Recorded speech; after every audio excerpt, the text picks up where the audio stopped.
Selamat pagi Pak Bembi, selamat pagi teman-teman semua. Kami dari kelompok 9 akan mempresentasikan topik pembahasan kami mengenai pasar modal. Sebelum lanjut ke presentasi, ada baiknya kami memperkenalkan diri kami terlebih dahulu.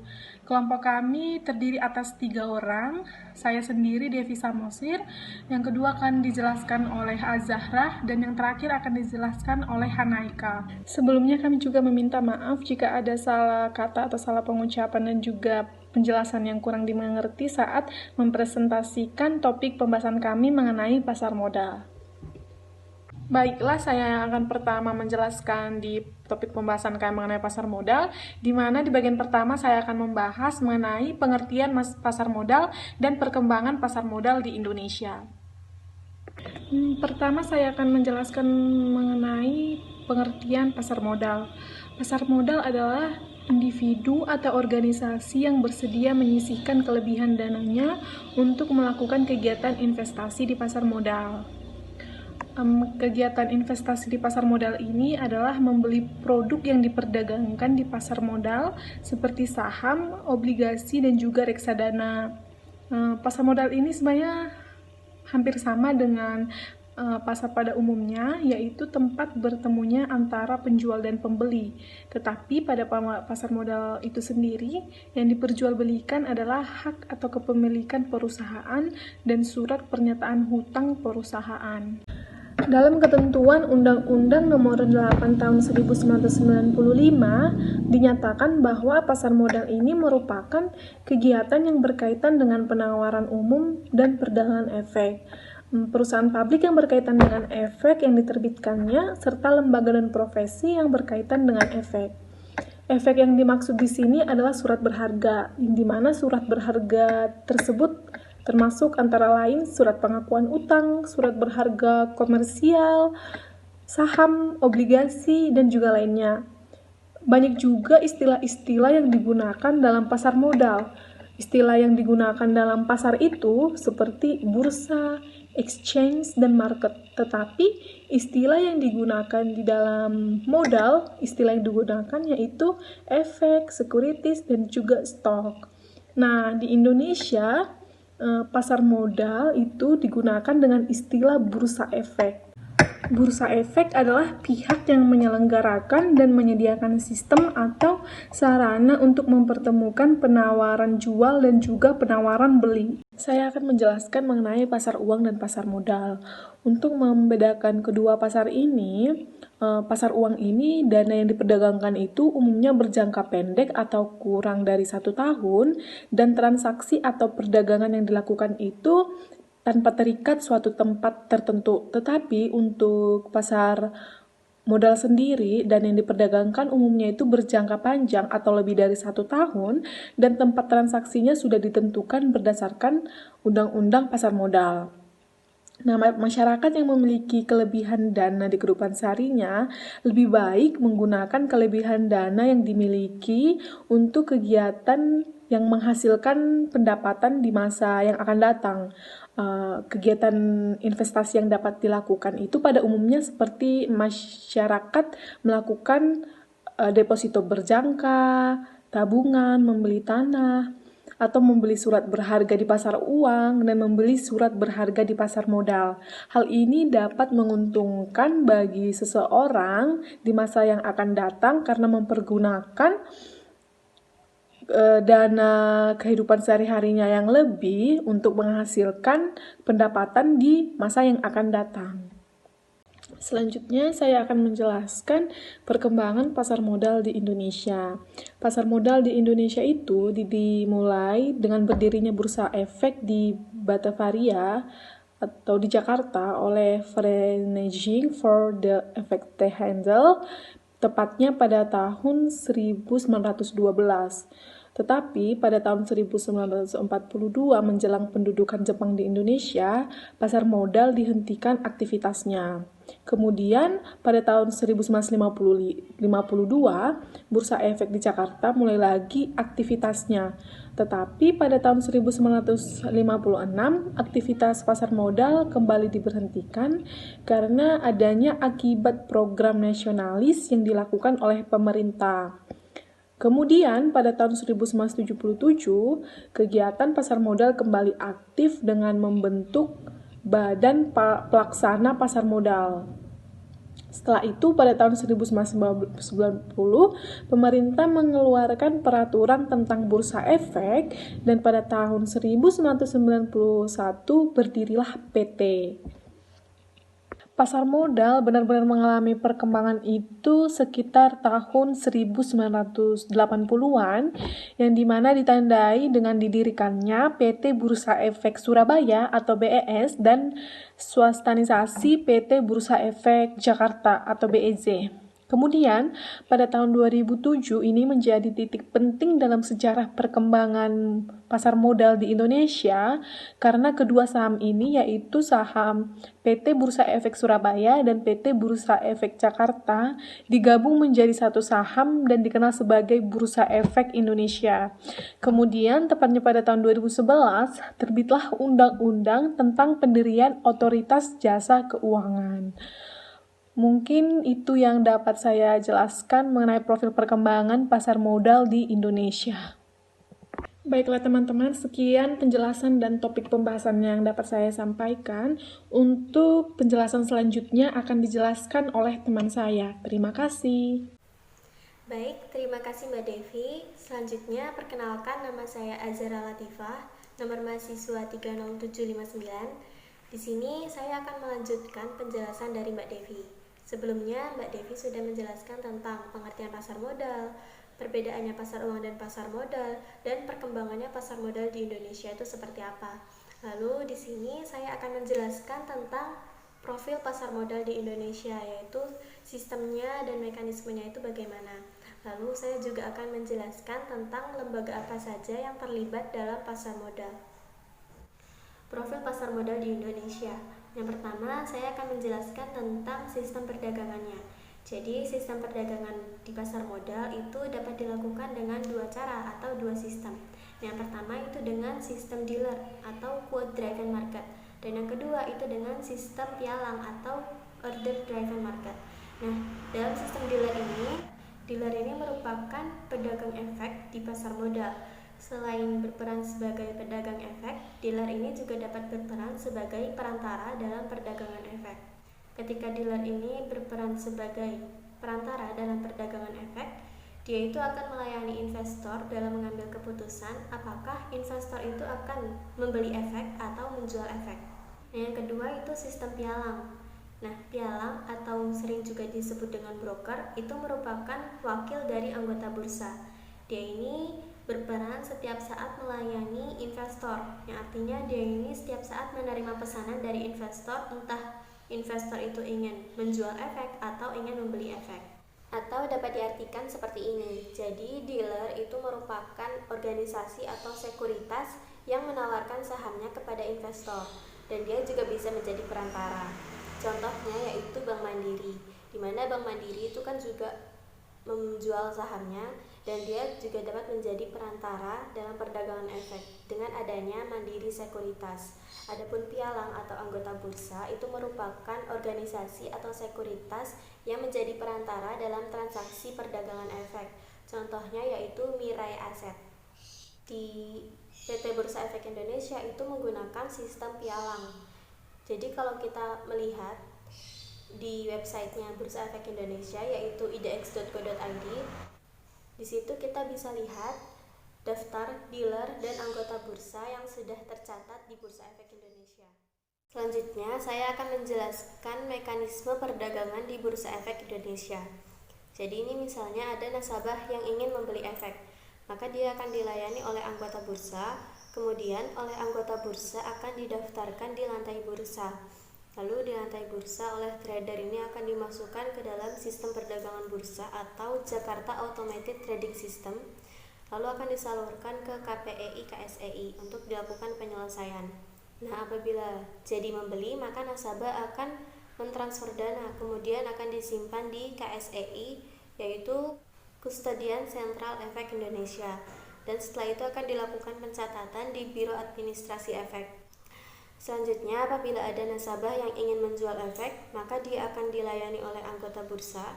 Kemudian oleh anggota bursa akan didaftarkan di lantai bursa, lalu oleh trader dimasukkan ke dalam sistem JATS, lalu nasabah akan mentransfer efek, kemudian akan dijamin di KPEI, yaitu Clearing Penjamin Efek Indonesia.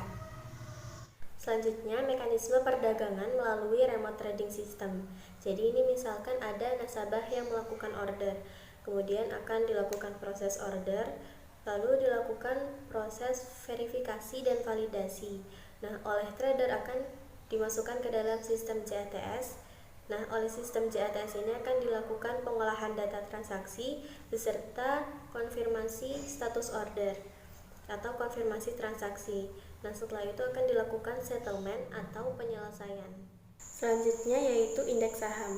Jadi, harga saham itu kan pasti akan mengalami kenaikan atau penurunan. Nah, dengan adanya indeks harga saham, kita bisa tahu pergerakan harga saham dari waktu ke waktu.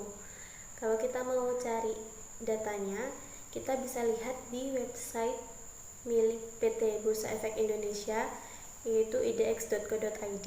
Jadi ada banyak macam-macam indeks harga, tapi yang paling sering digunakan sebagai indikator perkembangan di Bursa Efek Indonesia itu ada 5. Yang pertama, indeks harga saham gabungan.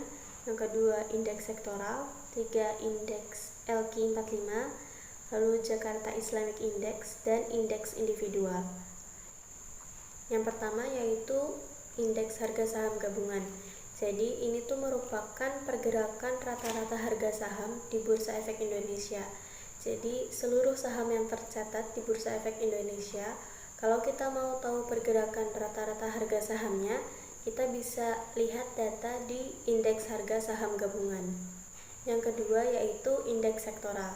Jadi ini tuh merupakan pergerakan rata-rata harga saham di tiap sektor. Nah, saham yang tercatat di Bursa Efek Indonesia itu diklarifikasikan ke dalam 10 sektor. Di antaranya itu seperti pertanian, pertambangan, manufaktur, aneka industri, konsumsi, dan sektor-sektor lainnya. Yang ketiga yaitu indeks LQ45. Jadi, indeks LQ45 ini merupakan pergerakan rata-rata harga saham dari 45 saham yang paling liquid. Jadi misalnya kita pengen tahu pergerakan rata-rata harga saham dari 45 saham yang paling liquid, itu kita berarti menggunakan data indeks LQ45. Selanjutnya yaitu Jakarta Islamic Index. Ini merupakan pergerakan rata-rata harga saham dari 30 saham perusahaan yang termasuk dalam kriteria syariah. Nah, ini juga tetap memperhatikan dari 30 saham yang paling liquid, tapi termasuk dalam kriteria syariah. Yang terakhir yaitu indeks individual.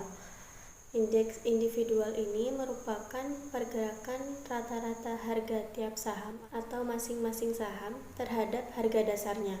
Nah, harga dasarnya ini merupakan harga saham tersebut pada saat saham tersebut pertama kali dijual oleh perusahaan penerbit. Sekuen pasar di Bursa Efek. Sekuen pasar atau pengelompokan pasar di Bursa Efek itu dibagi menjadi 3. Yang pertama pasar reguler, yang kedua pasar negosiasi, yang ketiga pasar tunai.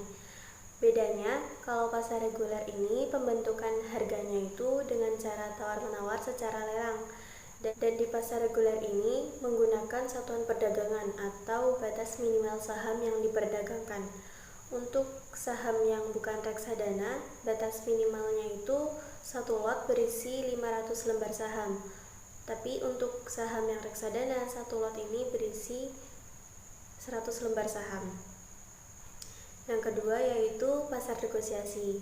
Di pasar negosiasi ini, pembentukan harganya itu dilakukan secara negosiasi langsung antara pihak yang pembeli dan pihak yang menjual. Dan di pasar negosiasi ini tidak menggunakan satuan perdagangan. Yang ketiga yaitu pasar tunai. Di pasar tunai ini hampir sama dengan pasar reguler, jadi pembentukan harganya itu dengan cara tawar-menawar secara lelang, dan di pasar tunai ini juga menggunakan satuan perdagangan atau batas minimal saham yang diperdagangkan. Tapi untuk pasar tunai, pembayarannya dilakukan secara tunai atau uang cash. Selanjutnya, saya akan membahas tentang lembaga apa saja yang terlibat dalam pasar modal. Jadi, agar pasar modal ini dapat berjalan dengan baik dan efisien, pasti membutuhkan peran dari lembaga-lembaga. Nah, lembaga yang terlibat dalam pasar modal ini ada yang terlibat secara langsung dan ada yang terlibat secara tidak langsung. Pertama, saya akan membahas lembaga yang terlibat secara langsung. Di sini ada 5 lembaga. Yang pertama OJK, kedua Bursa Efek, yang ketiga LKP, yang keempat LPP, yang kelima Dana Reksa. Dan di sini juga sudah saya cantumkan masing-masing link websitenya. Yang pertama yaitu Otoritas Jasa Keuangan atau OJK.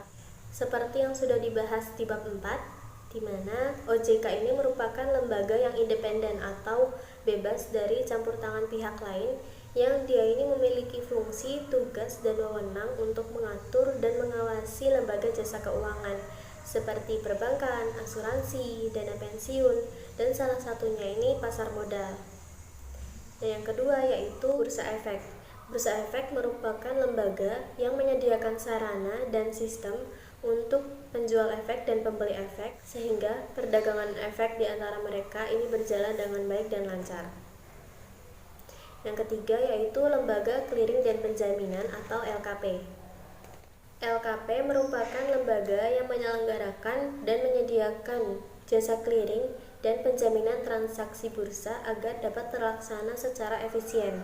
Nah, LKP di Bursa Efek Indonesia ini dilakukan oleh KPEI atau Clearing Penjamin Efek Indonesia, yang mana tugasnya itu mengawasi dan melaksanakan semua transaksi clearing di Bursa Efek Indonesia. Selanjutnya yaitu LPP atau Lembaga Penjaminan dan Penyelesaian. Jadi LPP ini merupakan lembaga yang menyelenggarakan kegiatan kustodian sentral atau tempat penyimpanan terpusat bagi bank kustodian, perusahaan efek, dan pihak lain. Nah, di Bursa Efek Indonesia, LPP ini dilakukan oleh KSEI atau Kustodian Sentral Efek Indonesia, yang mana tugasnya itu untuk menyediakan jasa kustodian sentral, mengamankan pemindah tanganan efek, dan melakukan settlement atau penyelesaian. Yang terakhir yaitu Dana Reksa. Dana Reksa ini merupakan perusahaan BUMN yang bergerak di bidang jasa keuangan. Nah, Dana Reksa ini berperan sebagai perusahaan pembiayaan, perantara pedagang efek, penjamin emisi efek, serta pengelolaan investasi dan reksadana. Selanjutnya yaitu lembaga yang terlibat tidak langsung. Lembaga yang terlibat tidak langsung dalam operasional Bursa Efek itu meliputi lembaga penunjang pasar modal dan profesi penunjang pasar modal. Lembaga penunjang pasar modal yang pertama yaitu wali amanat atau trustee. Wali amanat atau trustee ini merupakan pihak yang mewakili pemegang efek yang bersifat hutang seperti obligasi. Wali amanat ini umumnya merupakan bank umum yang telah mendapatkan izin dari OJK untuk berperan sebagai wali amanat. Tugasnya diantaranya memanggil rapat umum pemegang obligasi dan melakukan pengawasan terhadap pelunasan pinjaman. Selanjutnya yaitu pedagang efek. Pedagang efek ini merupakan pemodal yang melakukan jual beli efek. Yang dapat menjadi pedagang efek ini hanya lembaga yang sudah mendapatkan izin. Nah, tugasnya itu sebagai sales atau penjual efek, sebagai dealer, trader atau broker, dan sebagai koordinator anggota bursa. Selanjutnya yaitu perusahaan surat berharga atau securities company. Perusahaan surat berharga ini merupakan perusahaan yang sudah tercatat di Bursa Efek. Selain berperan sebagai pedagang efek, dia juga dapat berperan sebagai penyedia jasa pengelola dana dan perantara dalam perdagangan efek. Lalu selanjutnya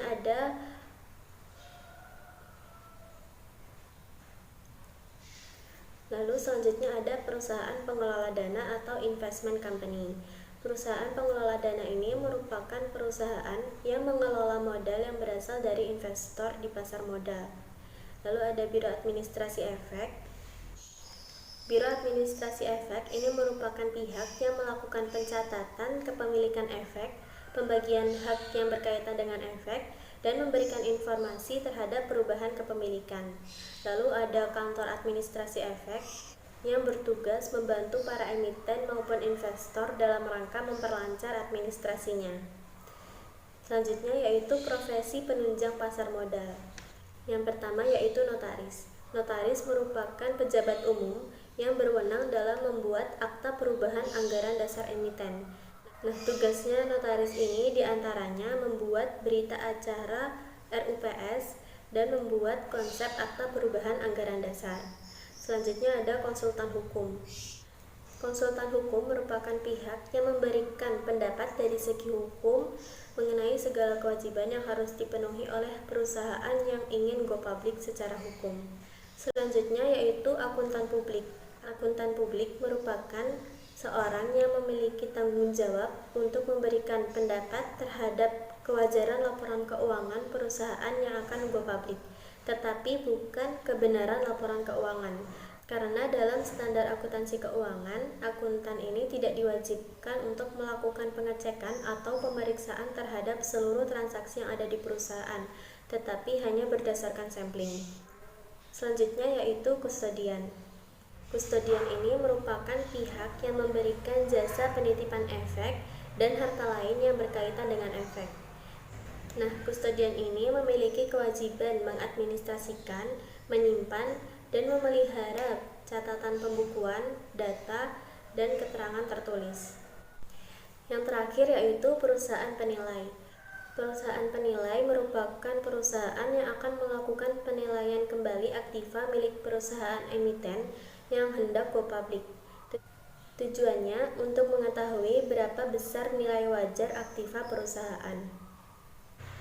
Sekian dari topik pembahasan yang dapat saya sampaikan. Selanjutnya akan dijelaskan oleh teman saya. Terima kasih.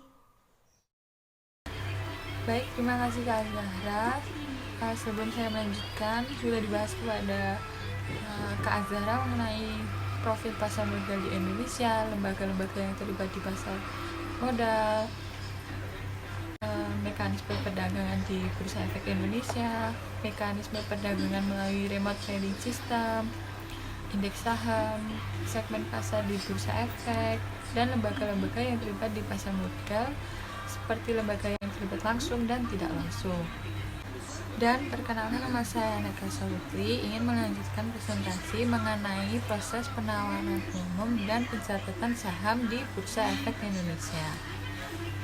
Proses penawaran umum mempunyai keuntungan, yaitu yang pertama, dapat diperoleh dana yang relatif besar dan diterima sekaligus tanpa melalui termin-termin.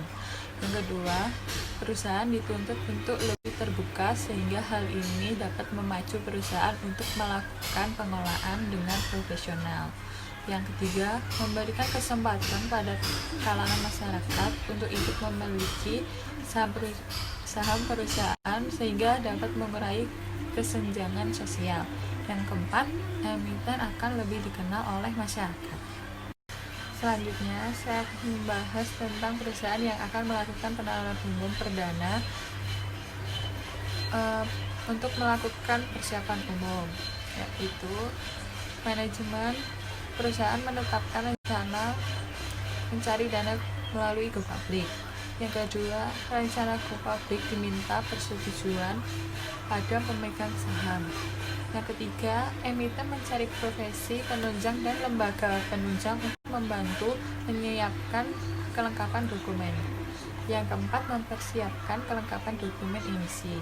Yang kelima, kontrak pendahuluan dengan Bursa Efek di mana efeknya akan tercatatkan. Yang keenam, penandatanganan perjanjian emisi. Yang ketujuh, khusus penawaran obligasi yang bersifat utang terlebih dahulu harus memperoleh peringkat dari lembaga pemeringkat efek. Yang terakhir, menyampaikan pernyataan pendaftaran beserta dokumen kepada OJK. Selanjutnya, mengenai tahapan penawaran umum saham perusahaan kepada publik. Yang pertama, penunjukan underwriter atau persiapan dokumen. Yang kedua, perusahaan perlu membentuk tim internal. Yang ketiga, penyampaian permohonan pencatatan saham kepada Bursa Efek Indonesia. Yang keempat, perusahaan perlu mengajukan permohonan kepada Bursa Efek Indonesia. Indonesia. Yang kelima, perusahaan menyampaikan permohonan pendaftaran saham. Yang keenam, penyampaian pernyataan pendaftaran ke OJK. Yang ketujuh, OJK dapat meminta perubahan atau tambahan informasi kepada perusahaan. Yang kedelapan, sebelum mempublikasikan, perusahaan harus menunggu izin dari OJK. Yang kesembilan, masa penawaran umum saham kepada publik dilakukan selama 1-2. Berikut adalah skema proses penawaran umum saham di Bursa Efek Indonesia bersama dengan tahapan yang dibahas sebelumnya. Yang pertama, penunjukan underwriter atau persiapan dokumen. Dan yang nomor 2, penyampaian permohonan pencatatan saham ke Bursa Efek Indonesia, kurang lebih waktunya 1-2 minggu. Yang tahap ketiga, penyampaian pernyataan pendaftaran ke OJK. Setelah itu dilanjut ke tahap keempat, penawaran umum saham kepada publik. Itu kurang lebih waktunya 6-9 minggu. Dan tahap kelima, pencatatan dan perdagangan saham perusahaan di Bursa Efek Indonesia, kurang lebih waktunya 1-2 minggu. Selanjutnya, mengenai pencatatan saham di Bursa Efek Indonesia. Saham yang dicatat di Bursa Efek Indonesia ditempatkan di 2 papan pencatatan, yaitu papan utama dan papan pengembang. Papan utama diperuntukkan bagi saham perusahaan tercatat yang berskala besar yang memiliki aktiva bersih minimal 100 miliar.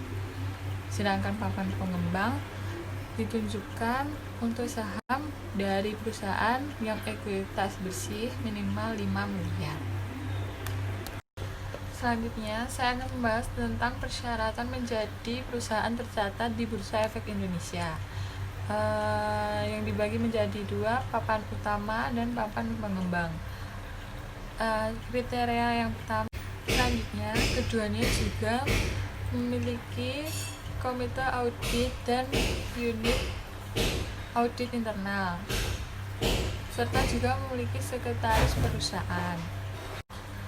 Dalam masa operasional, papan utama kurang lebih dalam 36 bulan, dan papan pengembang masa operasionalnya kurang lebih 12 bulan. Pada papan utama, pembukuan laba usaha pada 1 tahun buku terakhir, dan pada papan pengembang boleh rugi, tapi syaratnya berdasarkan proyeksi pada akhir tahun kedua sejak listing sudah laba usaha dan laba bersih. Pada lembaga keuangan audit, papan utama minimal 3 tahun dan papan pengembang minimal 12 bulan. Dalam masalah permodalan, papan utama minimal 100 miliar dan papan pengembang minimal 5 miliar. Selanjutnya, mengenai jumlah saham yang ditawarkan kepada publik. Papan utama itu minimal 300 juta lembar saham, sedangkan papan pengembang minimal 150 juta lembar saham. Tapi nilai ekuitas dan total sahamnya hampir semuanya itu sama.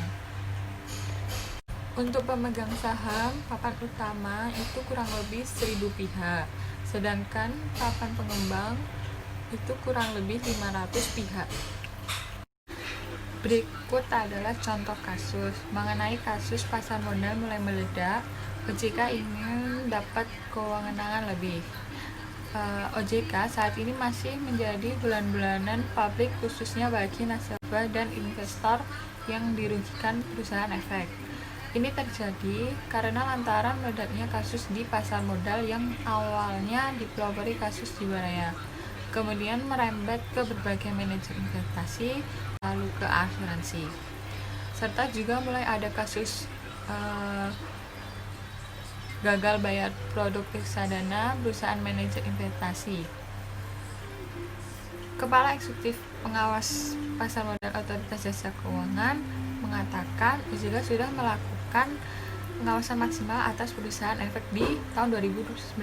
Bahkan di tahun 2018 ada banyak perusahaan efek yang dikenakan sanksi. Tahun ini ada sekitar 40 perusahaan efek yang akan OJK periksa. Dengan begitu, OJK juga terus melakukan identifikasi untuk melakukan penertiban dengan membuat regulasi perusahaan pabrik. Beberapa aktivitas corporate action, akuisisi, exit strategi, dan emiten delisting. Saat itu, OJK juga akan membuat aturan e-boarding yang nantinya pemesanan saham saat IPO bisa terpantau dan transparan. Jika ada nasabah atau investor yang dirugikan, maka perusahaan efek atau perusahaan emiten harus membayar ganti rugi nasabah atau investor. Sekian dari presentasi kelompok kami. Mohon maaf bila ada kekurangan atau kesalahan. Terima kasih.